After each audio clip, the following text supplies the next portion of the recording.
आज का ये वीडियो बहुत ही महत्वपूर्ण होने वाला है। आज के इस वीडियो में क्लास 10 के मैथ का पहला अध्याय वास्तविक संख्याएं, इसके महत्वपूर्ण 51 क्वेश्चन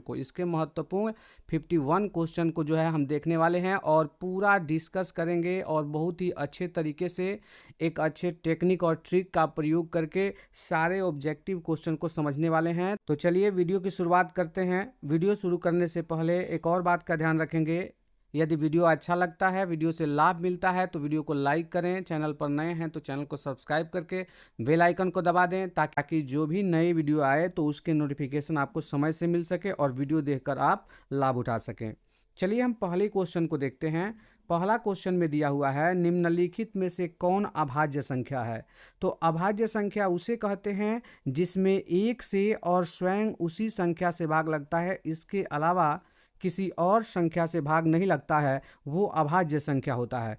अब एक एक करके हम ऑप्शन को देखते हैं। तो पहला ये 15 दिया गया है, तो 15 में देखते हैं 1 से भाग लगेगा, 15 में 3 से भी भाग लगेगा, 15 में 5 से भी भाग लगेगा और 15 में 15 से भी भाग लगेगा। तो मतलब 15 मतलब स्वयं संख्या और 1 के अलावा बीच के और संख्याओं से इसमें भाग लग रहा है, इसका मतलब ये जो है अभाज्य संख्या नहीं है। तो ये जवाब नहीं होगा। हमें अभाज्य संख्या बताना है कि चारों में से कौन जो है अभाज्य संख्या है। फिर हम 23 को देखते हैं। तो 23 में जो है 1 से भाग लगता है और 23 से भाग लगता है, इसके अलावा बीच की और कोई संख्या नहीं है जिससे 23 में भाग लग सके।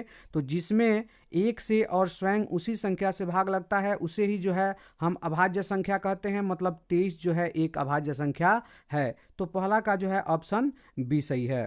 आगे भी आप देख सकते हैं 12 को, तो 12 में 1 से भाग लगेगा, 12 में 3 से भी भाग लगेगा, 2 से भी लगेगा, 4 से भी लगेगा। तो ये जो है भाज्य संख्या है। 75 में भी वैसे ही आप देखेंगे तो इसमें 3 से भी लगेगा, 5 से भी लगेगा, 15 से भी लगेगा, मतलब ये भी जो है भाज्य संख्या है। तो हमारा जवाब जो है ऑप्शन बी होगा। चलिए नेक्स्ट क्वेश्चन देखते हैं। 2 नंबर क्वेश्चन। 2 नंबर क्वेश्चन में दिया है, सबसे छोटी भाज्य संख्या और सबसे छोटी अभाज्य संख्या का HCF होगा। मतलब सबसे छोटी भाज्य संख्या और सबसे छोटी अभाज्य संख्या, इनका जो है HCF यानी महत्तम समापवर्तक ज्ञात करना है। तो सबसे पहले हमें 2 संख्याएं चाहिए, एक तो सबसे छोटी भाज्य संख्या और दूसरा सबसे छोटी जो है अभाज्य संख्या। तो चलिए हम पहले संख्याओं को लिख लेते हैं। 1 2 3 4 5 6। देखिए यहाँ 1 की बात करते हैं तो 1 जो है ना घर का होता है ना घाट का, यानी 1 जो है ना अभाज्य संख्या है और न ही भाज्य। तो इसमें सबसे छोटी भाज्य हम पहले देखते हैं। 2 की बात करते हैं तो 2 में 1 से भाग लगता है और 2 से भाग लगता है, इसके अलावा किसी और संख्या से भाग नहीं लगता है। तो जिस संख्या में 1 से और स्वयं उसी संख्या से भाग लगता है, किसी और संख्या से भाग नहीं लगता है, तो वो अभाज्य संख्या होता है। तो सबसे पहले जो है 2 सबसे छोटी अभाज्य संख्या मिल गया। तो एक तो हमने ले लिया सबसे छोटी अभाज्य संख्या, सबसे छोटी अभाज्य, ओके, सबसे छोटी अभाज्य मिल गया।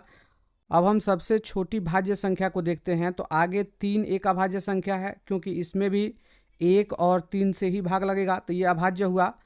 और 4 की बात करते हैं तो 4 में जो है 1 से भी भाग लगेगा, 4 में 2 से भी भाग लगेगा और 4 में 4 से भी भाग लगेगा। तो 4 में 1 और 4 यानी उस संख्या के अलावा बीच की संख्या 2 से भी भाग लग रहा है, मतलब ये भाज्य संख्या है। तो सबसे छोटी भाज्य संख्या जो है हमें 4 मिला।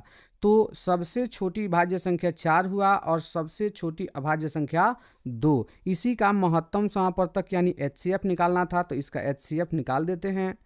2 से 2 दूना 4, तो ये 2 से कटा है तो इसका HCF जो है 2 हुआ, यानी इसका ऑप्शन बी सही है। आशा करता हूँ कि आपको जो है बातें जो मैं समझा रहा हूँ वो अच्छा से समझ में आ रहा होगा। अगर समझ में आ रहा है तो वीडियो को लाइक ज़रूर करें और शेयर भी करने का प्रयास करें। नेक्स्ट क्वेश्चन है, 2, 10 और 20 का लस और मस का अनुपात है। मतलब 2, 10 और 20 का लघुत्तम समापवर्तक और महत्तम समापवर्तक का अनुपात ज्ञात करना है। तो ध्यान रखना होता है जब भी अनुपात ज्ञात करना होता है, अगर लस पहले कहा है यानी लघुत्तम समापवर्तक पहले कहा है और महत्तम समापवर्तक बाद में कहा है, तो लघुत्तम समापवर्तक जो है ऊपर रहेगा और किसका निकालना है तो यहाँ कोष्ठ में लिख देते हैं 2 का, 10 का और 20 का। और महत्तम समापवर्तक बाद में है तो इसको नीचे रखा जाता है ना। जो पहले कहेगा ऊपर, जो बाद में कहेगा वो नीचे, क्योंकि अनुपात जो है कई जगह पूछा जाता है तो ये ध्यान रखना होता है। अगर म स पहले कहेगा तो म स पहले रखना होगा, नहीं तो आंसर गलत हो जाएगा। तो फिर म स किसका निकालना है, म स यानी महत्तम समापवर्तक 2 का, 10 का और 20 का। चलिए अब जो है 2, 10 और 20 का लघुत्तम समापवर्तक निकाल के ऊपर रख देते हैं। तो इसका आसान तरीका है, लघुत्तम समापवर्तक कैसे निकालेंगे तो बड़ी संख्या को ले लेते हैं और इसमें जो है छोटी संख्या से भाग देते हैं। तो 2 से जो है 20 पूरा पूरा कट जाएगा, 2 दहा के 20। और दूसरी संख्या एक है 10, इससे भी 20 में पूरा पूरा भाग लग जाएगा, 10 दूना 20, यानी यही 20 जो है इसका लघुत्तम समापवर्तक हो जाएगा। आप निकाल सकते हैं।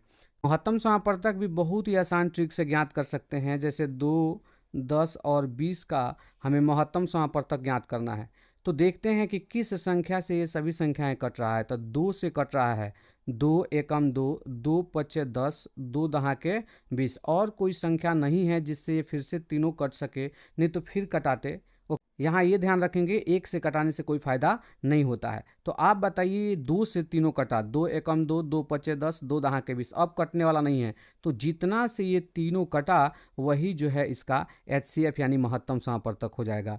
तो ये बटा के नीचे लिख देंगे। अब जो है हम कटा देंगे 2 दहा के 20 और 2 एकम 2, यानी 10 ऊपर तो 10 पहले आ जाएगा और अनुपात अब नीचे जो है 1 है तो बाद में चला जाएगा 1। तो ये हो गया 10:1, जो कि ऑप्शन बी में है। तो इसका ऑप्शन बी सही है। अगला हम 4 नंबर क्वेश्चन को देखेंगे। 4 नंबर क्वेश्चन में दिया हुआ है निम्नलिखित में से कौन परिमेय संख्या है। देखिए यहाँ पर बात आ गई परिमेय संख्या और अपरिमेय संख्या की पहचान की। तो संख्याएं मुख्य रूप से 2 प्रकार की होती हैं। जो क्लास 10 तक पढ़ना है उसकी मैं बात कर रहा हूँ।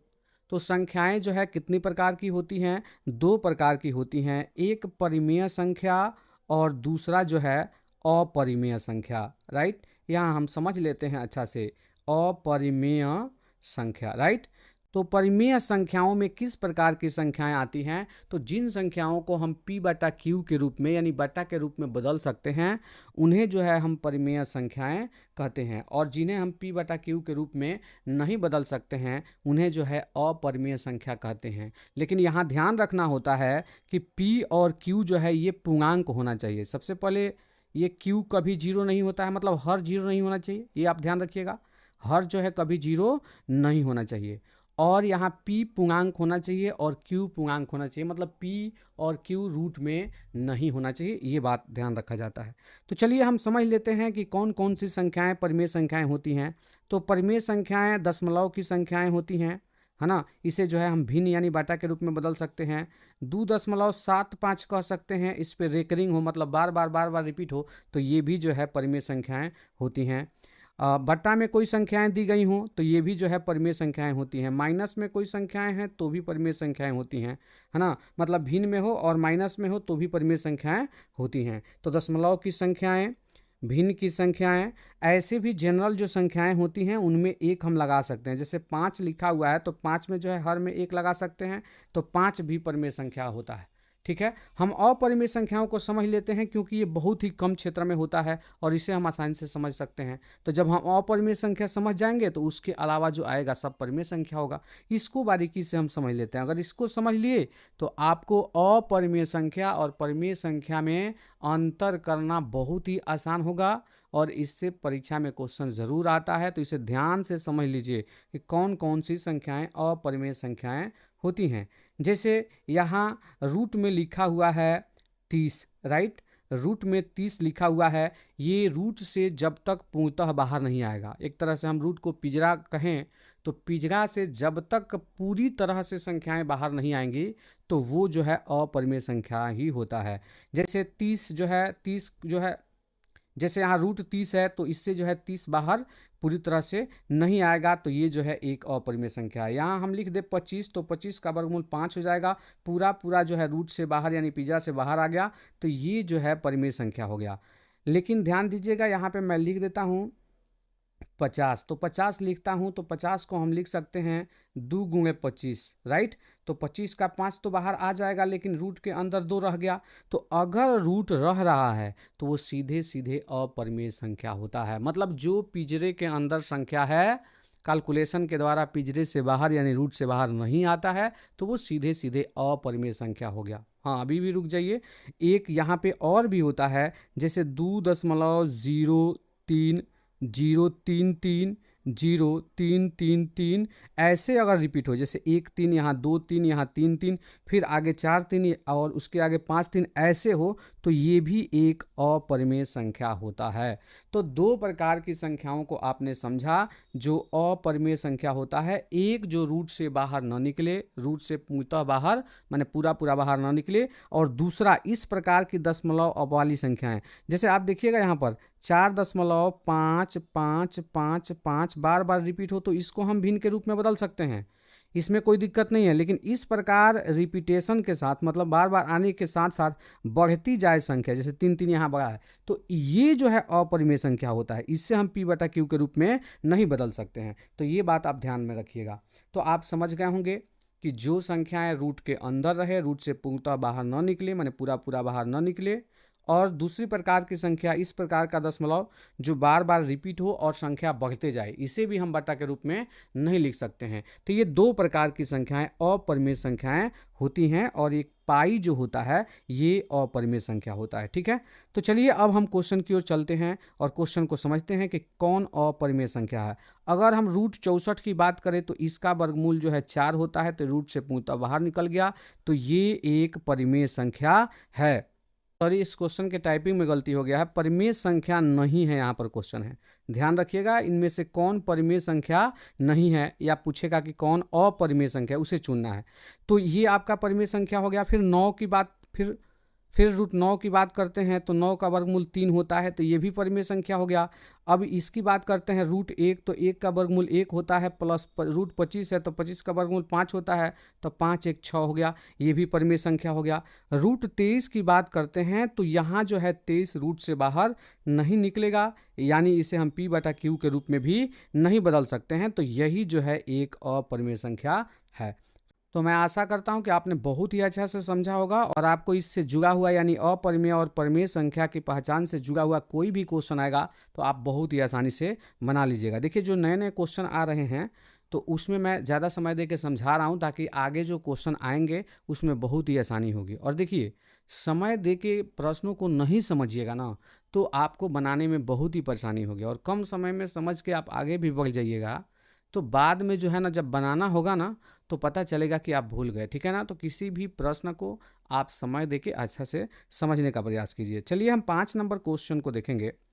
5 नंबर क्वेश्चन में दिया हुआ है, निम्नलिखित में से किसका दशमलव प्रसार जो है शांत है। हमें बताना है जो भिन्न दिया गया है, जैसे यहाँ 23/50 दिया गया है, आगे जो है 13/625 दिया गया है, 39/343 दिया गया है, 25/1600 दिया गया है। हमें बताना है कि इनमें से किनका दशमलव प्रसार शांत है। सबसे पहले शांत अशांत को थोड़ा सा समझ लेते हैं।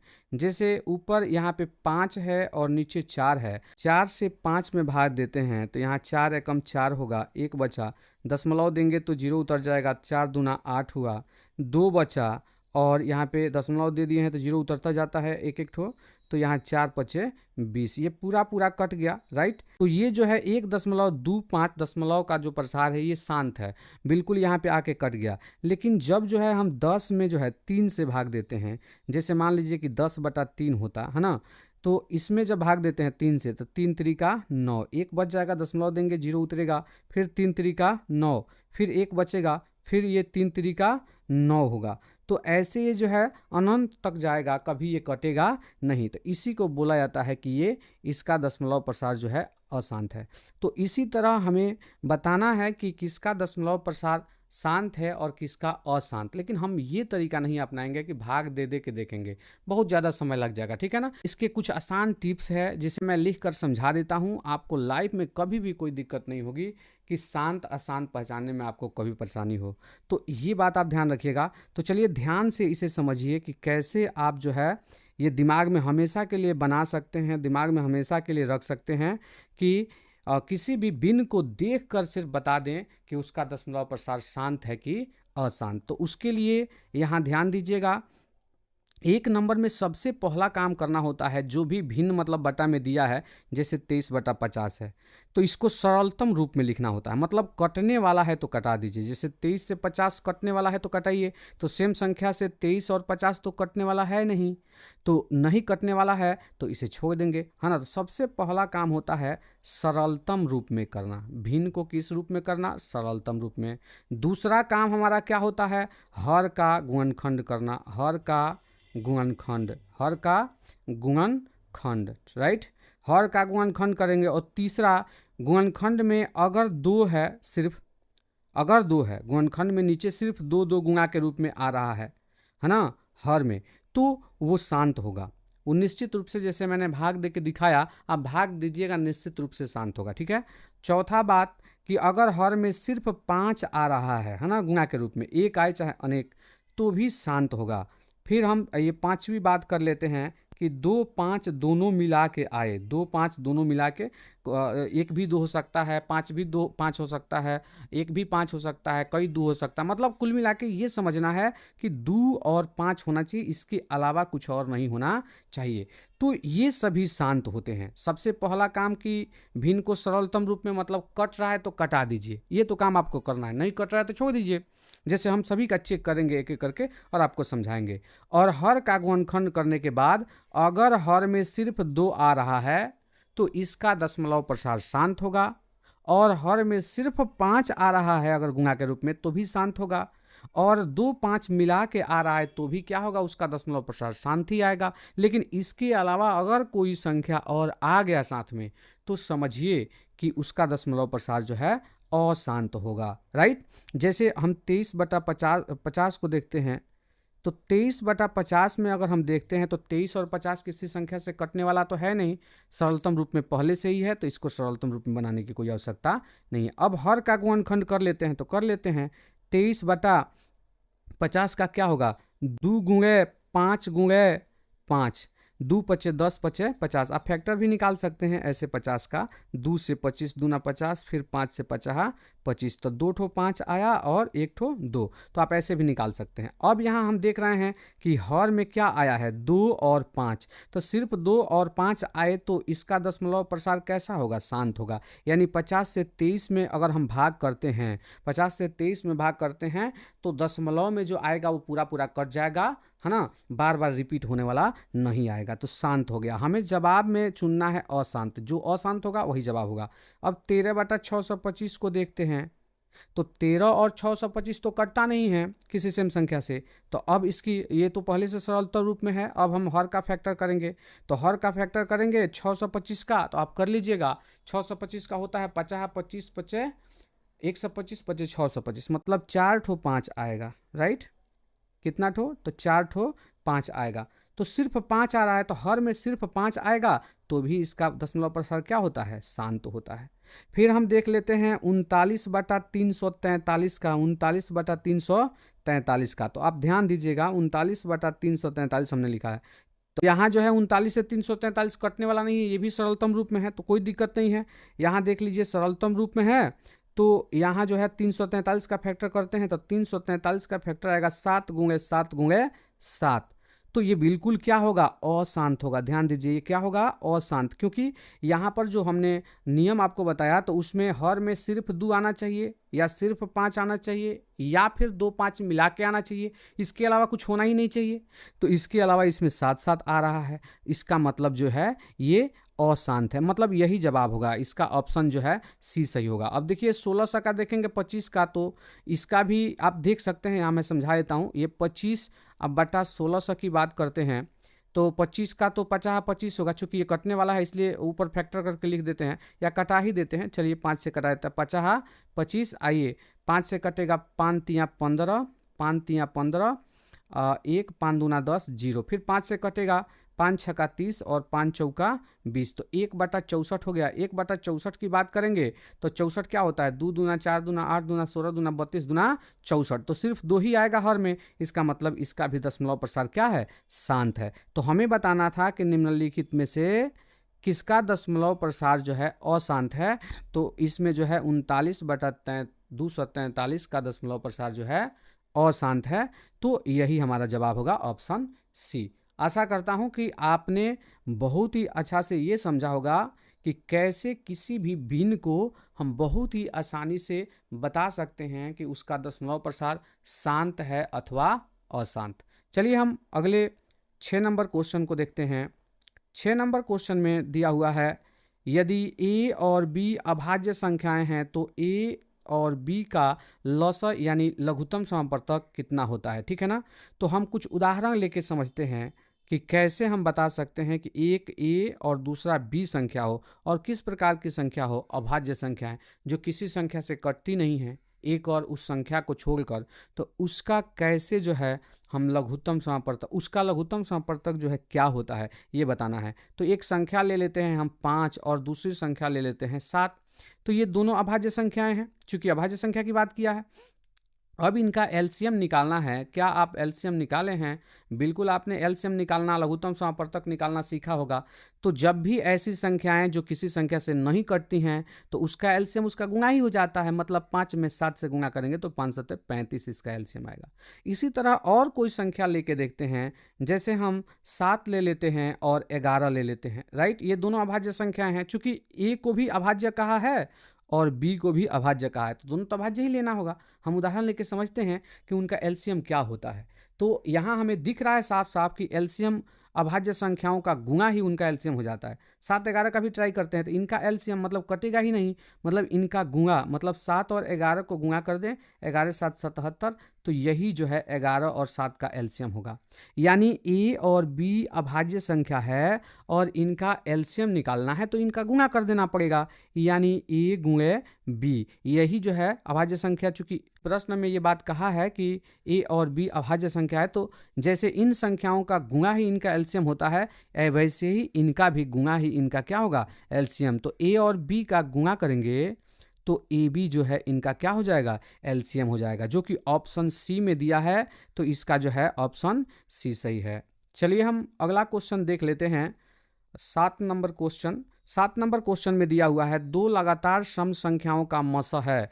तो दो लगातार सम संख्याओं का मस यानी महत्तम समापवर्तक कितना होता है। तो दो लगातार संख्याएं लेके हम देख सकते हैं, जैसे 1 2 3 4 5 6 7, है ना। इसमें से कोई दो संख्या लेते हैं, 6 7 ही ले लेते हैं। 6 7 का एलसीएम निकालते हैं। 6 एकम 6, एक आया, है ना, 6, एक छका 6, राइट। तो ये कट गया, तो इसमें लास्ट में एक से कटा तो इसका एचसीएफ कितना हुआ, 1। और कोई दो लगातार, देखिए यहाँ पे लगातार बोला है, कोई अलग अलग संख्या नहीं लीजिए। जैसे मान लीजिए कि एक 25 लेते हैं तो उसके जस्ट बाद क्या आता है, 26। तो इनका भी निकाल के देख लीजिए, 25 एकम 25, एक शेष आया और ये 25 यहाँ बीच में उतरेगा, 1 से 25 बार में 25 जाएगा, राइट। तो आपने एचसीएफ निकालना सीखा होगा, है ना। तो यहाँ 1 से ये पूरा पूरा कटा तो इसका भी एचसीएफ कितना आ रहा है, 1। यानी जो भी संख्याएं हम लगातार संख्या ले रहे हैं, जैसे यहाँ पर 6 7 लिया गया, यहाँ पर 25 26 लिया गया, इसी तरह से 4 5 ले सकते हैं, इसी तरह से आप 50 51 ले सकते हैं, इसी तरह से आप 60 61 ले सकते हैं। दो लगातार संख्याओं का जब भी आप एचसीएफ निकालिएगा तो ये देखिए परीक्षा में याद तो कर लेते हैं कि भाई इसका जवाब जो है 1 होगा, लेकिन वहाँ भूल जाएंगे। और भूलने के बाद क्या करना चाहिए, दो लगातार संख्या लिख के आप जो है एचसीएफ निकाल के 2 3 जुड़ा आप लीजिए लगातार वाला और उसका एचसीएफ निकाल के देख लीजिए। लगातार सम संख्याओं का कहेगा 2 4 6 बार, तो उसमें जो है आप दो संख्या लेके देख लीजिए कि उनका एचसीएफ क्या हो रहा है और फिर आप जवाब दे दीजिए। तो यहाँ स्पष्ट हो रहा है कि दो लगातार संख्याओं का यदि हम महत्तम समापवर्तक निकालते हैं तो उसका एचसीएफ कितना आता है, 1 आता है। तो इसमें जो है ऑप्शन बी सही है। चलिए हम अगले 8 नंबर क्वेश्चन को देखते हैं। 5005 के कितने अभाज्य गुणनखंड है। 5005 के कितने अभाज्य गुणनखंड है। तो 5005 इसके अभाज्य गुणनखंड देख लेते हैं। तो ये 5 से कटेगा, 5 एकम 5, 0 0 आइए फिर 1 होगा, राइट। अब कितना से कटेगा, 7 से कटेगा, 7 से कटा लेते हैं, 7 एकम 7 3 30 बनेगा, 7 चौक 28 और 2 बनेगा और फिर 7 त्रिका 21। अब ये कितना से कटने वाला है, तो 11 से कटने वाला है। 11 एकम 11, 3 शेष आएगा, फिर 3 उतरेगा 33 बनेगा, 11 3 33, अब नहीं कटेगा। तो इसका कितना अभाज्य गुणनखंड हुआ, 1 5 1 7 2 हो गया, 11 3 हो गया और ये 1 4 हो गया। मतलब इसके जो है कितने अभाज्य गुणनखंड है, 4। तो इसमें ऑप्शन बी सही होगा। तो ऐसे भी क्वेश्चन आते हैं, कोई संख्या दे देगा और बोलेगा कि इसके कितने अभाज्य गुणनखंड है, तो आप अभाज्य गुणनखंड निकाल दीजिएगा और गिन के बता दीजिएगा कि इसके जो है कितने अभाज्य गुणनखंड हैं। 9 नंबर सवाल है, दो संख्याओं का गुणनफल 86 से 70 है और उसका महत्तम समापवर्तक 17 है, तो उनका लघुत्तम समापवर्तक ज्ञात कीजिए। तो देखिए, दो संख्याओं का जो गुणनफल है, दो संख्याओं का गुणनफल, दो संख्याओं का गुणनफल जो है वो बराबर होता है HCF और LCM के। मतलब उन दो संख्याओं के HCF और LCM के गुणनफल के जो है बराबर होता है, राइट। तो दो संख्याओं का गुणनफल तो दिया है, कितना दिया है, 86 से 70, तो 86 से 70 इधर लिख लेते हैं। और HCF यानी महत्तम समापवर्तक दिया है, तो HCF दिया है 17, गुणे ये LCM निकालना था, राइट। तो LCM निकल जाएगा। तो ये 17 गुणा में है, दूसरी तरफ आएगा तो क्या करेगा, भाग करेगा। तो 86 से 70 ये 17 आके जो है भाग करेगा, तो ये LCM, राइट। अब 17 से हम भाग कर देते हैं। 17 से 17 चौका 17 पचे 85, 17 पचे 85 हो गया, एक बचेगा 17, 17 एकम 17 0, तो ये 5 10 होगा। यानी इसमें ऑप्शन डी में है, तो इसका ऑप्शन डी सही है। तो इस प्रकार जो है दो संख्याओं का गुणनफल बराबर उन संख्याओं का महत्तम समापवर्तक गुणे उन संख्याओं का लघुत्तम समापवर्तक। तो दो संख्याओं का गुणनफल जो है उनके लघुत्तम और महत्तम के गुणनफल के बराबर होता है। ये याद रखना होगा, इससे कई क्वेश्चन बनते हैं और क्वेश्चन जो है निश्चित रूप से आता ही है, ये ध्यान जरूर रखिएगा, इससे क्वेश्चन निश्चित रूप से आता है। चलिए हम अगले 10 नंबर क्वेश्चन को देख लेते हैं। 96 का अभाज्य गुणनखंड क्या है। तो 96 का आप अभाज्य गुणनखंड निकाल दीजिए। ये 2 से कटेगा, 48 दूना 96, और ये 2 से 24 दूना 48, फिर ये 2 से कटेगा, 12 दूना 24, फिर 2 से 2 छक्का 12, फिर 2 से 2 तिया 6। तो 2 जो है 1 2 3 4 और 5, तो 2 का पावर कितना हो गया 5, 2 का पावर कितना हो गया 5, और गुणे 3 एक ही है, तो 3 का पावर कितना हो गया 1। देख लीजिए, तो यहाँ पर 2 पावर 5 गुणे 3 है, मतलब 1 पावर दें या न दें कोई अंतर नहीं पड़ता, तो यही जो है जवाब होगा। चलिए हम 11 नंबर क्वेश्चन को देख लेते हैं। 11 नंबर क्वेश्चन में दिया हुआ है 7/10 का दशमलव प्रसार कैसा है। तो इसके लिए तो मैं पहले विस्तृत में बता चुका हूं और आपको अच्छा से समझा चुका हूं। तो यहाँ देखते देखते जवाब आ जाएगा कि इसका दशमलव प्रसार शांत है कि अशांत। तो सबसे पहले 7/10 को कटाते हैं, मतलब सरलतम रूप में करते हैं। तो ये तो पहले से सरलतम रूप में है, 7 और 10 किसी सेम संख्या से कटने वाला नहीं है, तो पहला काम हो गया। दूसरा काम हमारा क्या है, हर का फैक्टर करना। तो हर का फैक्टर कीजिए, तो ये 2 पच्चे 10 हो जाएगा। तो देखिए अब हर में सिर्फ 2 और 5 आ रहा है, माने सिर्फ 2 आए हर में, या 2 और 5 दोनों मिला के आए, या सिर्फ 5 आए, तो शांत होता है। इसके अलावा कोई और संख्या नहीं आना चाहिए। तो 2 5 है, इसका मतलब इसका दशमलव प्रसार जो है क्या है, शांत है। ये मैं बता चुका हूँ पीछे जो है शुरू में ही। चलिए आगे हम 12 नंबर क्वेश्चन को देखते हैं। 12 नंबर क्वेश्चन में दिया हुआ है दो संख्याओं का मस यानी महत्तम समापवर्तक तथा लस यानी लघुत्तम समापवर्तक, यदि उनमें से एक संख्या 5 है तो दूसरी संख्या ज्ञात कीजिए। तो ध्यान दीजिएगा, अभी मैंने सूत्र लिखा था, यहाँ एक संख्या गुणे दूसरी संख्या, मतलब दो संख्याओं का गुणनफल, एक संख्या गुणे दूसरी संख्या बराबर क्या होता है, तो इन दोनों संख्याओं का HCF गुणे इन दोनों संख्याओं का LCM, राइट, LCM, राइट। तो एक संख्या जो है आपको दिया है 5 और दूसरी संख्या ज्ञात करना है, दूसरी संख्या, राइट, दूसरी संख्या ज्ञात करना है। HCF आपको दिया है कितना 15, तो 15 लिख लेते हैं, और LCM कितना दिया है 105, तो LCM 105 लिख लेते हैं। दूसरी संख्या निकाल लेते हैं, तो दूसरी संख्या कितना हो जाएगा 15 गुणे 105, अब बटा ये 5 गुणा में है, दूसरी तरफ जाएगा तो क्या करेगा भाग, 5 से 5 तिया 15।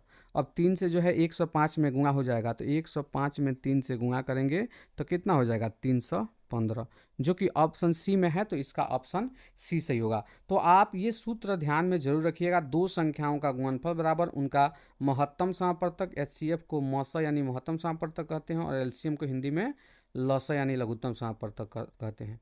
तो दो संख्याओं का गुणनफल लिखे, चाहे एक संख्या गुणे दूसरी संख्या लिखे, एक ही बात है।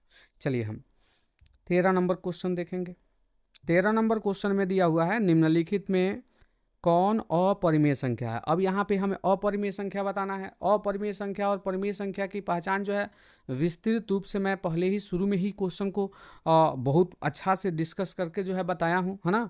तो अब यहाँ पर सिर्फ हमें देख लेना है। तो 625 का जो है ये रूट के अंदर है, ये रूट से बाहर आ जाएगा, मतलब पिंजरा से जैसे ही पूर्ण रूप से बाहर निकला परिमेय संख्या बन जाएगा। 625 का वर्गमूल 25 होता है।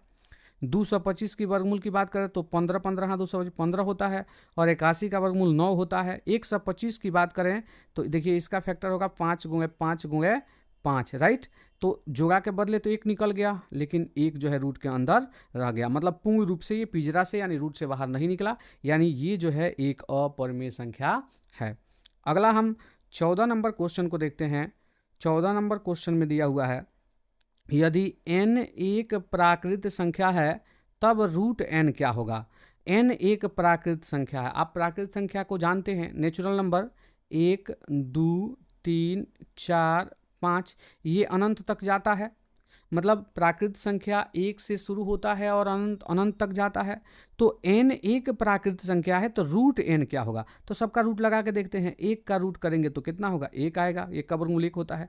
2 की रूट की बात करते हैं तो 2 का रूट करेंगे तो कितना हो जाएगा, 2 का करेंगे तो ये रूट से बाहर नहीं आएगा। फिर 3 का रूट करते हैं तो इसका भी पूर्णतः वर्गमूल नहीं होता है। 4 का करेंगे तो 4 का वर्गमूल कितना होता है, 2।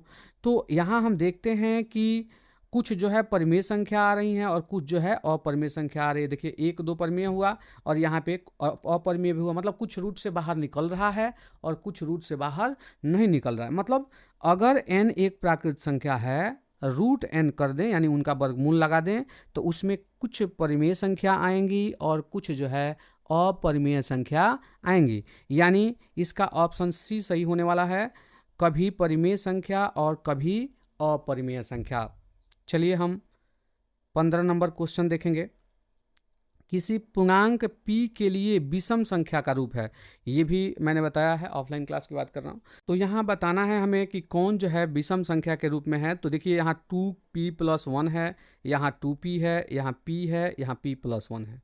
तो ध्यान दीजिएगा p के जगह पर हम 1 2 3 रख के देखेंगे। तो इसमें पहले हम रख के देखते हैं। तो 2 और p के जगह पर अगर 1 रखते हैं तो 2 गुणे 1 +1, तो 2 एकम 2 आ 1 3, तो ये तो विषम संख्या प्राप्त हुआ। फिर हम 2 रख के देखते हैं। तो 2 यहाँ पर 1 रखते, यहाँ पर 2 रखेंगे। तो 2 जब रखेंगे तो ये हो जाएगा 2 दूना 4 आ 1 5। फिर हम 3 रख के देखते हैं। तो यहाँ q के जगह पर अगर 3 रखते हैं तो 2 3 6 आइए +1 कितना हो जाएगा 7। तो हम देख रहे हैं कि इसमें जो है p का मान हम भर रहे हैं तो हमेशा जो है विषम संख्या आ रही है। जैसे यहाँ 3 आया, यहाँ पर 5 आया और यहाँ पे 7 आया। आगे भी अगर रखते हैं 4 तो 4 दूना 8 हो जाएगा और 8 आए क्या हो जाएगा 9। तो ये जो है विषम संख्या के रूप में है, यानी इसका ऑप्शन ए सही है। चलिए हम अगला क्वेश्चन 16 नंबर क्वेश्चन को देखते हैं। 16 नंबर क्वेश्चन में दिया हुआ है 0.47 पर रेकरिंग, इसका मान कितना होगा। तो ये बहुत ही आसान है। इस क्वेश्चन को देख लेते हैं। 0.47 पर जो है रेकरिंग है ना, तो इसे p/q के रूप में बदलने के लिए दशमलव हटा के जितना है उतना लिख लेते हैं, है ना। दशमलव के बदले जो है इसमें कुछ नहीं दिया जाता है। दशमलव के इधर देखिए कितना अंक पे रेकरिंग है, 2 अंक है जिस पे रेकरिंग है, तो 2 को 9 नीचे लिख दिया जाता है। इसका जवाब हो गया राइट। तो इसमें जवाब होगा ऑप्शन बी सही है। चलिए हम अगला क्वेश्चन 17 नंबर क्वेश्चन को देखते हैं। 17 नंबर क्वेश्चन में है 64 एवं 120 का मौसा क्या होगा, मतलब इनका मौसा हमें बताना है, महत्तम साम्प्रतक। तो देखिए 64 और 120 का महत्तम साम्प्रतक तो आप निकाल ही सकते हैं ऐसे लिख के, ठीक है। एक और तरीका मैं बताता हूं जिससे आप बहुत ही आसानी से निकाल पाइएगा। तो पहले हम ऐसे एक बार निकाल लेते हैं ताकि हम समझ पाएंगे। तो 64 एकम 64 होगा, 64 दूना 128 अधिक हो जाएगा। 64 एकम 64, 10 में से 4 गया 6 होगा राइट। यहाँ पर जो है 1 11 हुआ, 11 में 6 गया 5 होगा, 56 होगा। फिर 64 यहाँ आएगा राइट। 56 एकम 56, तो 14 में से 6 गया, यहाँ 14 में से 6 गया क्या होगा 8 होगा, है ना। फिर 56 ये यहाँ बीच में उतरेगा, 56 8 7 56, ये पूरा पूरा कट गया। किससे कटा, तो 8 से कटा, यही HCF होता है। तो इस प्रकार 8 से HCF आया। अब जो है हम कैसे बनाएंगे, इसके और क्या तरीके हो सकते हैं आइए समझते हैं। 64 और 120 यहाँ ऐसे लिख दीजिएगा। अब हमें कटाना है, किसी भी संख्या से कटा सकते हैं। जैसे 4 से हम कटाना चाहते हैं, 4 ही से कटाएं तो 4 से 16 चौका 64, फिर 4 से 4 तियाँ 12, 30 हुआ। फिर कटने वाला है, अभी 2 से कटने वाला है, 2 से एक 12 कटाते हैं, 2 8 16 और ये 2 से 15 दूना 30। अब जो है 8 15 किसी सेम संख्या से कटने वाला नहीं है, तो इन सबों से अब हमें मतलब नहीं है। जितना जितना से कटा है, अगर 1 से कटा होता तो वही जवाब होता, 2 से कटा है तो इनका दोनों का गुणा कर देते हैं। 4 से 2 में गुणा करेंगे तो 4 दूना कितना हो गया 8। इस प्रकार आप कोई भी 2 डाटा दिया हुआ हो उसको कटाइए आप, है ना। जितना जितना से कटेगा उन्हीं का सिर्फ गुणा कर दीजिएगा, जवाब हो जाएगा, है ना। तो इस प्रकार जो है HCF हम आसानी से निकाल सकते हैं। चलिए हम अगला 18 नंबर क्वेश्चन देखेंगे। वह छोटी से छोटी संख्या जो 1 से 10 तक की सभी संख्याओं से पूर्णतः विभाज्य है। देखिए ये क्वेश्चन ये कहना चाहता है कि 1 से 10 तक की सभी संपूर्ण संख्याओं से पूर्णतः विभाजित कौन है। ठीक है, तो इसके कई तरीके हैं और देखना है कि सबसे छोटा से छोटा कौन है। 1 से 10 तक जैसे लिख देते हैं 1 2 3 4 5 6 7 8 9 10, ऐसे भी पहचान सकते हैं। ऑप्शन से भी हम जो है बहुत ही आसानी से जवाब दे सकते हैं। 1 से तो सब में भाग लगता है तो इससे कोई मतलब नहीं बनता है। फिर बाकी का हम चेक कर लेते हैं। तो सबसे पहले देखिए, ध्यान दीजिए, कुछ तरीके होते हैं चेक करने के, ठीक है ना। 10 से देख लेते हैं किस में भाग लगता है, तो इसमें 0 है, इसमें 0 है, इसमें 0 है, तो इसमें 0 नहीं है, तो ये तो कभी जवाब हो ही नहीं सकता है, क्योंकि 1 से लेकर 10 तक में सबसे भाग लगना चाहिए। फिर हम चेक कर लेते हैं 2 से, तो 0 है, 0 है, 0 है अंत में, तो निश्चित रूप से इसमें 2 से भी भाग लगेगा। ठीक है, और बाकी बचा है 3 का देख लेते हैं, तो 10 में 3 से भाग लगेगा नहीं, तो ये जवाब होगा नहीं, सबसे छोट चुनना था। तो अब 100 का देख लेते हैं, तो 100 में भी 3 से पूरा भाग नहीं लगेगा, यानी एक ही ऑप्शन बचा, यानी इसका ऑप्शन डी सही होगा। इसमें सबसे भाग लगेगा 2 5 7 7 2 9, आप चेक करके देख लीजिएगा, सबसे भाग लगेगा, क्योंकि 3 जब जवाब गलत हो गया तो एक निश्चित रूप से सही होगा। तो इस प्रकार कुछ टिप्स हैं, कुछ तरीके हैं, कुछ टेक्निक्स है, जिससे जो है आप ऑप्शन को भी देखकर बता सकते हैं कि 1 से 10 तक में सबसे, है ना, किससे भाग लग रहा है। भाग देने की आवश्यकता नहीं है, विभाज्यता का नियम आपको ध्यान में होना चाहिए और कुछ टिप्स भी आपको या टेक्निक पता होना चाहिए। तो हमारे साथ रहिएगा तो ज़रूर कुछ टेक्निक और टिप्स जानिएगा और स्मार्ट तरीके से जो है क्वेश्चन को सॉल्व कीजिएगा। चलिए अब हम बात करते हैं, यहाँ पे 19 नंबर है, 1.23 है, ये क्या है, एक पूर्णांक संख्या है। तो बिल्कुल ये पूर्णांक संख्या नहीं है, क्योंकि पूर्णांक संख्याएं जो होती हैं वो 1 2 3 4 इस प्रकार की होती हैं, चाहे माइनस में हो चाहे प्लस में हो, वो बट्टा में और भिन्न में दशमलव में नहीं होती हैं, ठीक है ना। तो पूर्ण संख्या तो नहीं है, ये जवाब होगा नहीं। फिर अपरिमेय की बात करते हैं, तो इसे हम P/Q के रूप में बदल सकते हैं, बिल्कुल आसानी से बदल सकते हैं। जैसे 1.23 है तो 127 दशमलव के बदले नीचे 1 दशमलव इधर 2 अंक है तो 2 0, तो ये भिन्न में बदल गया P/Q के रूप में। तो ये अपरिमेय संख्या नहीं है, ये भी जवाब नहीं होगा। क्या परिमेय संख्या होगा? निश्चित रूप से परिमेय संख्या होगा। देखिए ये परिमेय संख्या है, दशमलव की संख्याएं परिमेय संख्या होती हैं जो इस रूप में हो, तो इसमें जवाब ऑप्शन सी होगा। 20 नंबर क्वेश्चन हम देखेंगे, निम्नलिखित में से कौन अपरिमेय संख्या नहीं है। हमें बताना है कौन अपरिमेय संख्या नहीं है, इसको जरूर ध्यान में रखिएगा। नहीं को देखिए क्वेश्चन परीक्षा में बनाते समय नहीं पे अंडरलाइन कर लेना चाहिए, जैसे नहीं आए, ताकि हम समझ पाए, नहीं तो हम वो ध्यान नहीं देते हैं और अपरिमेय मार के टिक लगा के जो है आगे बढ़ जाते हैं, तो ये गलत है, क्योंकि परीक्षा में समय का भी अभाव होता है, समय कम होता है, ठीक है ना, कम समय में ज़्यादा काम करना होता है। तो यहाँ नहीं दिया है, ठीक है ना। तो हम देख लेते हैं कौन जो है अपरिमेय संख्या नहीं है, यानी परिमेय संख्या होगा, वही तो अपरिमेय नहीं होगा, तो परिमेय हमें चुनना है। तो ये अपरिमेय है, हमें बताना है कि अपरिमेय नहीं है वो, क्योंकि रूट ये 3 है और रूट से बाहर निकलेगा ही नहीं, तो ये जवाब नहीं होगा। ये भी रूट से बाहर ये निकलेगा नहीं, मतलब 5 रूट से बाहर पूर्णतः नहीं निकलेगा, या ऐसे भी नहीं निकलेगा, तो ये अपरिमेय संख्या है। ये 2 भी रूट से बाहर नहीं निकलेगा, तो ये भी अपरिमेय संख्या है। इसकी ऑप्शन डी की बात करते हैं, 5 है ये पहले से, 9 का वर्गमूल 3 होता है, तो 5 3 कितना हो गया 8, 8/1, ये एक परिमेय संख्या है, यानी ये जो है अपरिमेय नहीं है, ये परिमेय है, तो इसका ऑप्शन डी सही होगा। चलिए हम 21 नंबर क्वेश्चन को देख लेते हैं। 21 नंबर क्वेश्चन में दिया हुआ है 6x⁴y तथा 12xy का महत्तम समापवर्तक है। अब इनका महत्तम समापवर्तक बताना है, तो देखिए कितनी आसानी से ज्ञात हो जाता है। 6x⁴y बराबर, अब इनका फैक्टर कर लेते हैं, 6 का क्या हो जाएगा 2 3 6 और फिर x पावर 4 है तो x का 4 बार गुणा, 2 3 और 4 बार गुणा, फिर जो है y है तो ये एक y का गुणा, और 12xy का भी फैक्टर नीचे कर लेते हैं, बहुत ही आसानी से बन जाएगा। और ध्यान दीजिएगा ऐसे क्वेश्चन आएगा तो छूटना नहीं चाहिए, बहुत ही आसान क्वेश्चन होते हैं। 2 3 6 और 6 दूना 12, जैसे 12 का फैक्टर भी कर सकते हैं, 2 3 6 दूना 12 होगा। फिर ये एक x और एक y, अब इन दोनों में कॉमन देखिए, जो कॉमन होगा इन दोनों में वही जो है HCF होगा, उनका गुणा कर देंगे तो 1 2 दोनों में शामिल है, यहाँ लिख दीजिए। फिर बात करते हैं तो 1 3 दोनों में शामिल है, तो फिर ये लिख देते हैं। ये 2 देखते हैं तो इसमें नहीं है। x की बात करते हैं, एक x दोनों में शामिल है, यहाँ पे y होना चाहिए, x और एक y है, तो मतलब इन्हीं को गुणा के रूप में यहाँ लिखा गया है तोड़ के। तो एक x और एक y दोनों में शामिल है, तो एगो x और एगो y, यही चीज़ें जो है इन दोनों में शामिल है, इनका ही गुणा कर दीजिए, यही HCF होगा। 2 3 6 और XY का गुणा होगा तो XY, 6 XY जवाब होगा, जो कि ऑप्शन डी में है। 22 नंबर क्वेश्चन, √10 गुणे √15 बराबर है, ये किसके बराबर है? √10 गुणे √15, तो इनका गुणा कर लेते हैं। √10 गुणे √15 दोनों सेम रूट में हो, गुणा हो जाएगा, 10 5 50, 150 होगा, मतलब 10 गुणे 15 होगा। इनको तोड़ के बाहर जितना निकलता है निकाल लें, 2 5 10 होगा, आइए 15 का 3 5 15 होगा, 2 5 है, इसके बदले 1 5 बाहर निकल जाएगा, आइए 2 3 नहीं निकलेगा तो रूट के अंदर ही रहेगा, तो 2 3 6 हो जाएगा। तो कितना हुआ? 5√6, तो देख लेते हैं 5√6 ऑप्शन ए में है, तो इसका ऑप्शन ए सही है। आगे हम 23 नंबर क्वेश्चन को देखेंगे। 23 नंबर क्वेश्चन में है सबसे छोटी अभाज्य और सबसे छोटी भाज्य का गुणनफल कितना होगा। तो हम इसके पहले सबसे छोटी अभाज्य और सबसे छोटी भाज्य का डिस्कशन कर चुके हैं। तो एक जो होता है ना घर का होता है ना घाट का, आपको बताया जा चुका है। अभाज्य भाज्य की पहचान में ध्यान रखिएगा, एक न भाज्य होता है ना अभाज्य। फिर 2 की बात करते हैं तो 2 जो है सबसे छोटी अभाज्य संख्या होता है और सबसे छोटी भाज्य संख्या 4 होता है। इनके गुणनफल की बात करते हैं तो 4 दूना कितना हो जाएगा? 8, यानी इसका ऑप्शन सी सही होगा। 24 नंबर क्वेश्चन को देखेंगे। 24 नंबर क्वेश्चन में है यदि P और Q 2 अभाज्य संख्याएं हैं तो उनका महत्तम समापर्तक होगा।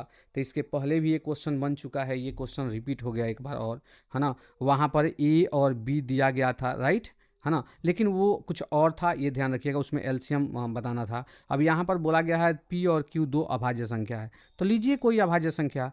तो मान लीजिए कि हम ले लेते हैं एक 2 अभाज्य है, एक 5 अभाज्य है, तो इनका HCF निकाल लेते हैं। तो 2 दूना 4, 1 आएगा, ये फिर 2 उतरेगा, 1 दूना 2। और भी लेके चेक कर लेते हैं, समझ लेते हैं। एक 5 ले लेते हैं और एक 7 ले लेते हैं, इनका HCF निकाल के देख लेते हैं। 2 अभाज्य संख्या लेके हमें चेक कर लेना है, ठीक है ना। 2 3 चेक कर लेंगे, पता चल जाएगा। 1 आ रहा है, इसमें भी 1 ही आएगा। 5 से कम 5, 2, फिर 5, 2 दूना 4, 1 आएगा, 2, 1 दूना 2, कट गया। तो यहाँ भी HCF कितना आया? 1। तो ध्यान रखिएगा, 2 अभाज्य संख्याएं यदि हों और उनका HCF यानी महत्तम समापर्तक हम निकालते हैं तो महत्तम समापर्तक जो है कितना होगा? 1 होगा। तो इसका ऑप्शन डी सही है। 25 नंबर क्वेश्चन को देख लेते हैं। 25 नंबर क्वेश्चन में है निम्न में से कौन सी युग्म अभाज्य संख्या है। तो अब युग्म अभाज्य संख्या किसे कहते हैं? अभाज्य संख्याओं के ऐसे जोड़ें जिनके बीच 2 का अंतर हो, जिनके बीच कितना का अंतर हो? 2 का, और दोनों अभाज्य संख्या होना चाहिए। तो पहला देखते हैं 11 और 2 13। अब देखिए 13 में से 11 घटेगा तो 2 बचेगा, तो इनके बीच 2 का अंतर है और दोनों अभाज्य संख्या है, यानी यही जवाब होगा। बाकी को देख सकते हैं 43 और 47 अभाज्य संख्या है, लेकिन इनके बीच 4 का अंतर है। 2 3 के बीच 1 का अंतर है। 79 और 71 के बीच 8 का अंतर है। तो ऐसा संख्याओं का, अभाज्य संख्याओं का जो है, दोनों अभाज्य संख्या भी होना चाहिए, ध्यान रखिएगा, और उनके बीच 2 का अंतर हो, वही जो है युग्म अभाज्य संख्या कहलाता है, यानी जो है इसका ऑप्शन ए सही है। 26 नंबर क्वेश्चन को देख लेते हैं। 26 नंबर क्वेश्चन में है निम्न में से कौन सा अपरिमेय नहीं है। निम्न में से बताना है कि कौन सा जो है अपरिमेय नहीं है, यानी परिमेय संख्या है, ये बताना है। तो देखिए 21/35 की बात करते हैं तो कटेगा 7 तरीका 21 और 5 सतह 3 सतह 21, तो यहाँ 3 लिखेंगे, 5 सतह 35 तो 5 लिखेंगे। ये भी रूट के अंदर ही रहेगा, रूट से बाहर नहीं निकल सकता है, तो ये अपरिमेय है, तो ये जवाब नहीं होगा। हमें बताना है कि कौन अपरिमेय नहीं है। नहीं को जरूर ध्यान रखिएगा। 2√3, तो इसमें जो है 3 पिंजरे के अंदर है, तो ये तो पिंजरे से बाहर निकलने वाला है नहीं, यानी रूट से बाहर, तो ये निश्चित रूप से अपरिमेय संख्या होगा, तो ये भी जवाब नहीं होगा, अपरिमेय संख्या नहीं होगा, वही जवाब होगा। 64 की बात करते हैं तो 64 का वर्गमूल 8 होता है और 81 का वर्गमूल 9 होता है। ये पिंजरे से बाहर पूर्णतः निकल गया, आज़ाद हो गया, यानी ये एक परिमेय संख्या है, और परिमेय संख्या है मतलब अपरिमेय संख्या नहीं है, तभी तो परिमेय होगा, तो ये जवाब हुआ। और यहाँ देखते हैं √2 है, मतलब 2 पिंजरे के अंदर ऐसे बंद है कि वो बाहर नहीं आएगा, तो यानी ये अपरिमेय संख्या होगा, तो जवाब हमारा ऑप्शन सी सही है। समझ में आ रहा होगा जो भी मैं बता रहा हूँ, जो नहीं समझ में आया आप कमेंट में ज़रूर बताएंगे। चलिए 27 नंबर क्वेश्चन को देखते हैं। किसी पूर्णांक m के लिए सम संख्या का रूप, तो अब देखिए m का मान भर भर के हमें चेक करना होगा, तो यहाँ m+2 है, यहाँ पर हम भर के चेक करते हैं। m की जगह पे 1 रखेंगे तो 1 और 2 कितना हो जाएगा 3, m की जगह पे 2 रखेंगे तो 4, m की जगह पे 3 रखेंगे तो 5, तो इसमें कभी विषम आ रहा है कभी सम आ रहा है, ठीक है ना। ऐसे ही जैसे 4 रखेंगे तो 6, तो यहाँ विषम और सम आ रहा है, तो ये जो है सम के रूप में नहीं है, पूर्णतः सम के रूप में होना चाहिए। इसमें भी देखेंगे तो 2 1 रखेंगे, 2 एकम 2 1 3, विषम आ रहा है, 2 दूना 4, फिर चेक करने की कोई आवश्यकता ही नहीं है, विषम आ गया मतलब हमें सम हर स्थिति में आना चाहिए। यहाँ रख के देखते हैं, 2 1 रखेंगे, 2 एकम 2, 2 रखेंगे m की जगह पे, 2 दूना 4 आएगा, 3 रखेंगे 2 3 6 आएगा, 4 रखेंगे 2 चौका 8 आएगा, मतलब हर स्थिति में सम आ रहा है, यानी इसका ऑप्शन सी सही है। चलिए हम अगला क्वेश्चन देखेंगे, 28 नंबर क्वेश्चन।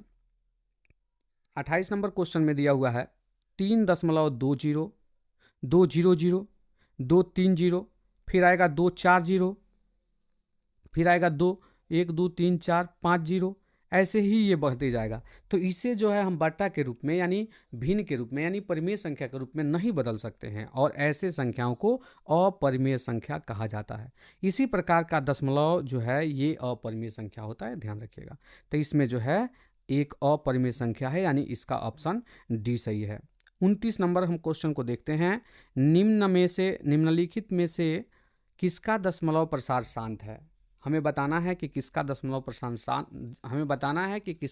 प्रसार जो है शांत है, और ये मैं पहले बता चुका हूँ और बहुत ही अच्छा से मैंने समझाया है, आपको कोई परेशानी नहीं होने वाली है ना, आप आसानी से बता सकते हैं। तो देखिए ये सरलतम रूप में तो होने वाला नहीं है 13/30, और 30 का फैक्टर कीजिएगा तो 30 का फैक्टर कीजिएगा, 2 से कटेगा, 2 15 दूना 30, और 2 से 3 से 3 5 15, तो अब देखिए 2 3 और 5 है, मतलब इसमें 3 आ गया, हर के फैक्टर में 2 और 5 के अलावा कुछ और नहीं आना चाहिए, अगर ऐसा आता है तो वो अशांत हो जाएगा, तो ये बिल्कुल अशांत है।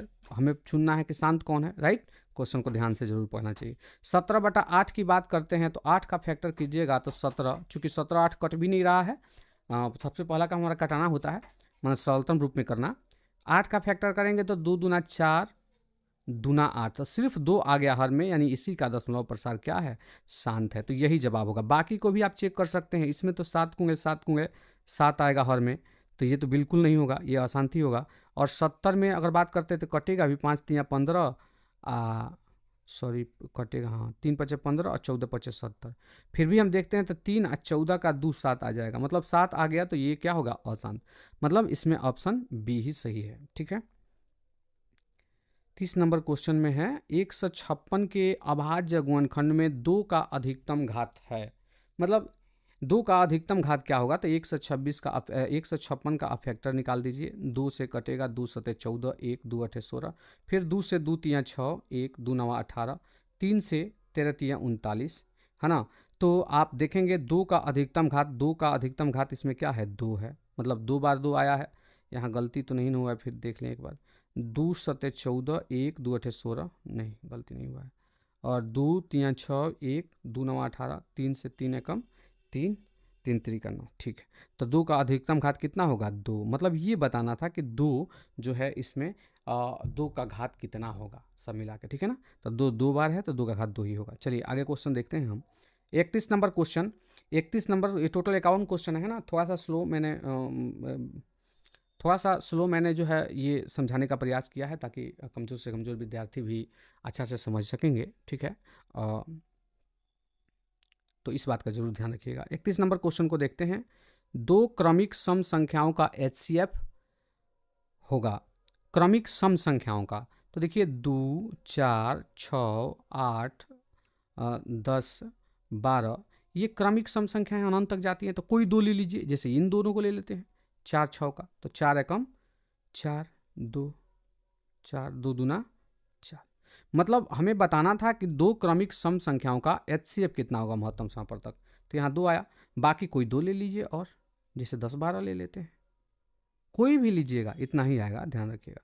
10 एकम 10 क्रमिक लेना है, ये बोला है यहाँ क्रमिक, मतलब एक के बाद दूसरा आने वाला क्रमिक, क्रम से क्रमिक होता है। 2 10, 2 पचे कितना हो गया 10, कट गया, तो यहाँ भी 2 और यहाँ भी 2, तो दो क्रमिक सम संख्याओं का एचसीएफ कितना होता है 2, ये ध्यान रखेंगे।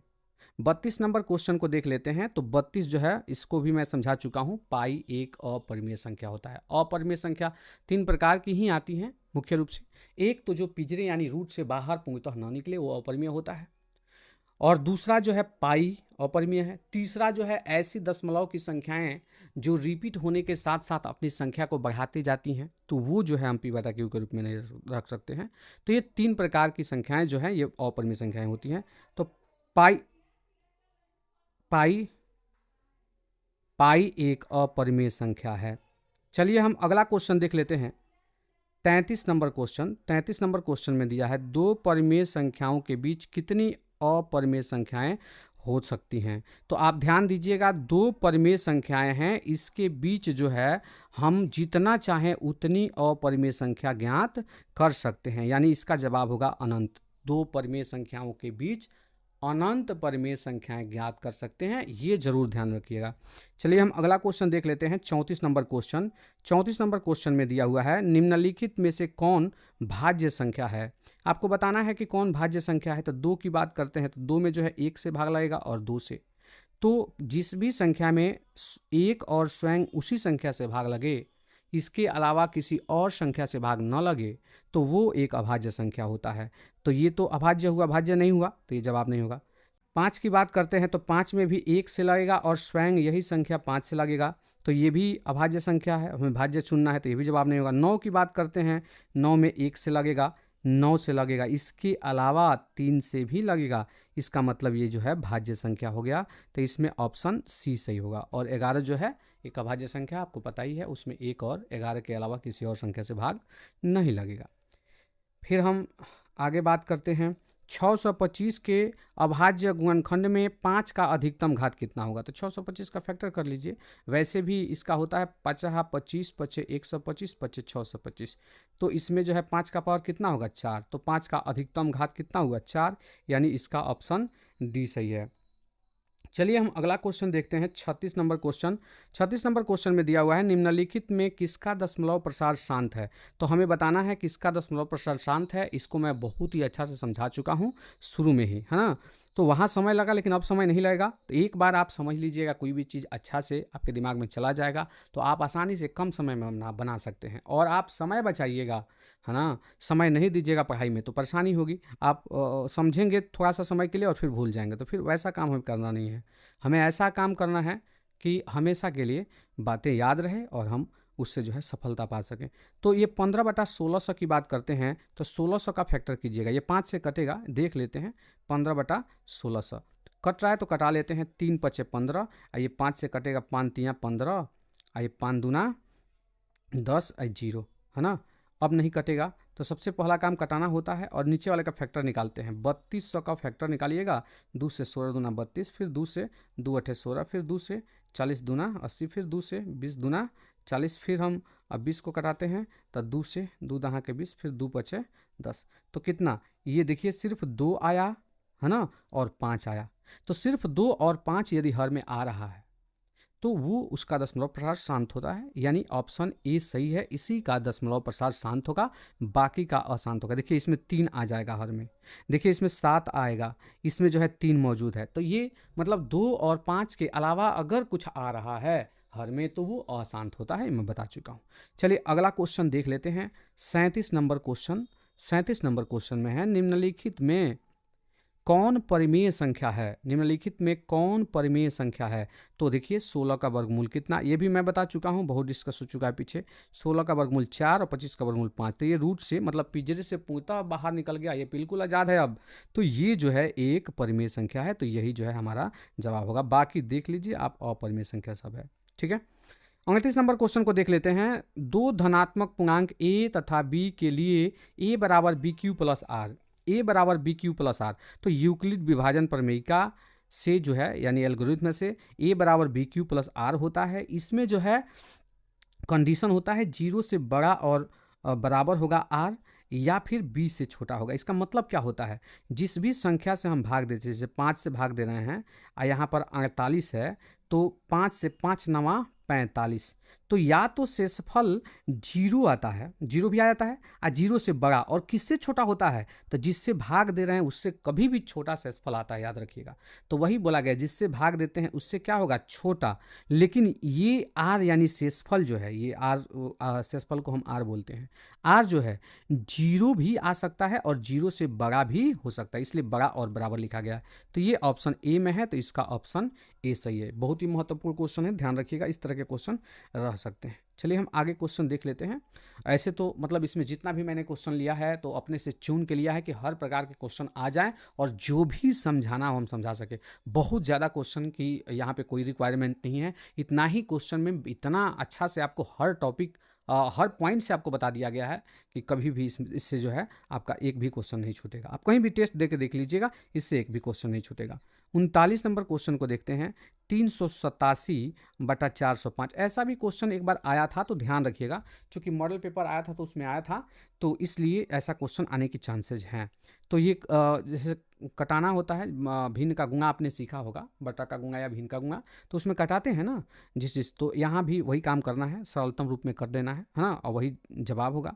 तो ये 3 से कट रहा है शायद, 3 8 8 3 11 7 18, 3 से कटेगा, 3 से कटाते हैं, 3 एकम 3, 3 दूना 6, 2 3 नवा 27, ये कटेगा, 3 से 4 5 9, हाँ 3 एकम 3, 1 3 तरीका 9, 1 3 5 15, अब नहीं कटेगा, तो 129/35 जिसमें होगा वही जवाब होगा, यानी ऑप्शन बी इसका सही है।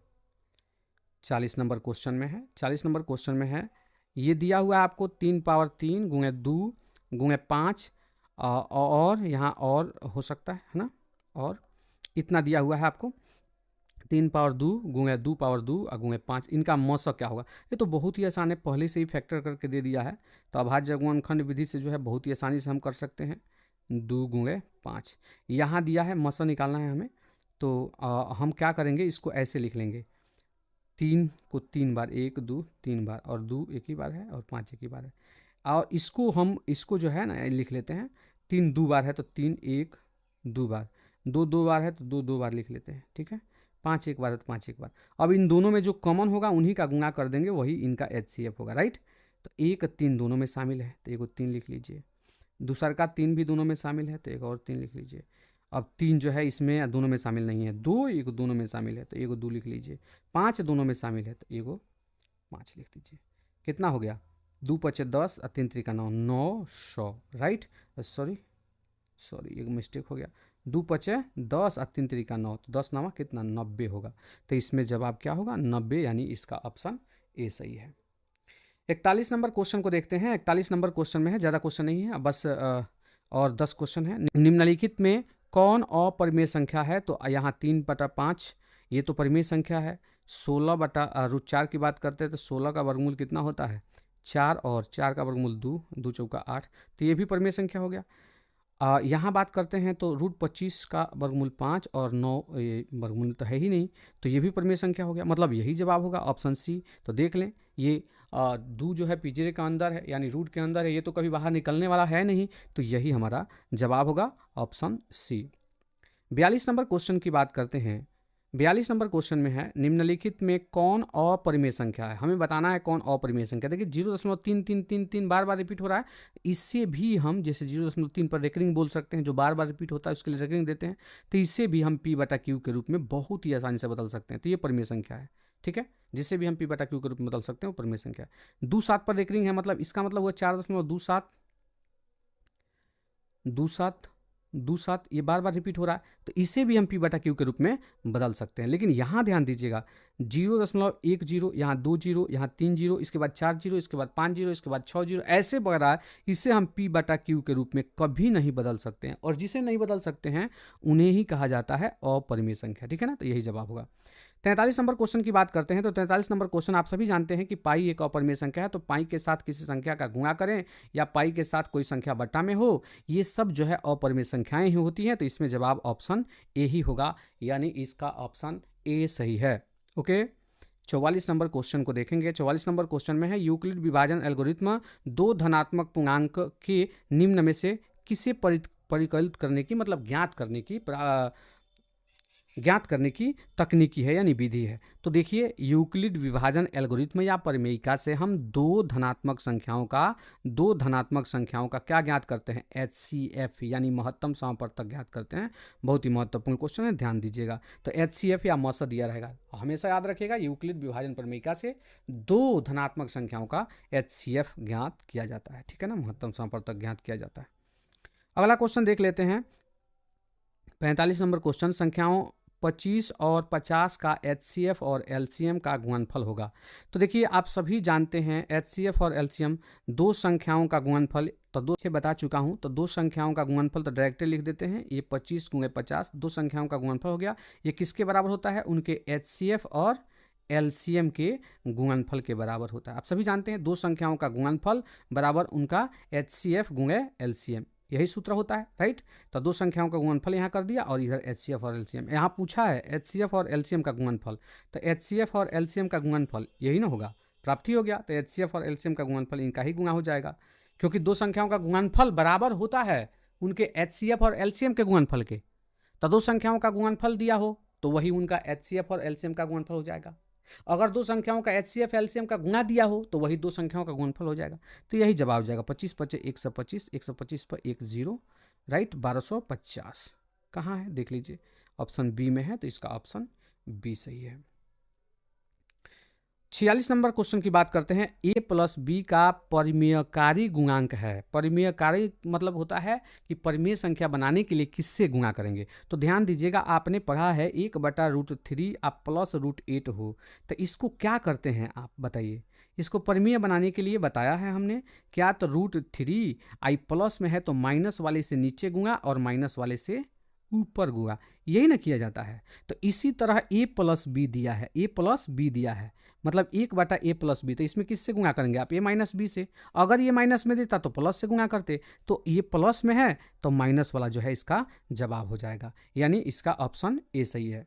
इसी प्रकार देखिए, ये भी क्वेश्चन है ना, 9 से ये क्वेश्चन है, a/b यहाँ पे लिखा हुआ है a/b है, इसका परिमेयकरण गुणांक क्या होता है, परिमेयकारी गुणांक। मतलब किसी संख्या का हम परिमेयकरण करते हैं कब, तो जब हर में रूट आ जाता है तब हर में रूट नहीं होना चाहिए। ठीक है ना, मैथ के अकॉर्डिंग हर में रूट नहीं होना चाहिए, तो उसी को हटाना जो है परिमेयकरण कहलाता है, राइट। जैसे मान लीजिए कि 1/√5 हो, रूट हटाना है तो √5 से नीचे गुणा और √5 से ऊपर, मतलब जितना होता है, जितना नीचे होता है हर में उसी से नीचे ऊपर गुणा कर देते हैं। तो वो जो है, जैसे √5 ऊपर हो गया, √5 में √5 से 25, 25 का 5 हो जाएगा, रूट हट गया नीचे से, इसी को हर परिमेयकरण कहा जाता है। ठीक है ना, तो परिमेयकरण करने के लिए जैसे a/b हो तो किससे गुणा करेंगे, नीचे जो होगा उसी से गुणा कर देंगे, यानी b से नीचे गुणा और b से ऊपर गुणा, तो इसमें जो है ऑप्शन सी सही होगा। 48 नंबर क्वेश्चन को देख लेते हैं। 48 नंबर क्वेश्चन में है, वृत्ताकार पथ पर 3 धावक एक ही स्थान से दौड़ना प्रारंभ करते हैं, एक चक्कर लगाने में 3 घंटा। जैसे मान लीजिए यहाँ से दौड़ रहा है तो ये एक चक्कर पूरा कर रहा है 3 घंटा में, दूसरा जो है एक चक्कर पूरा कर रहा है 4 घंटा में, मतलब ये आगे बढ़ जाएगा, दूसरा जो है 4 घंटा में एक चक्कर पूरा कर रहा है, तीसरा जो है उसे 8 घंटा में एक चक्कर पूरा कर रहा है।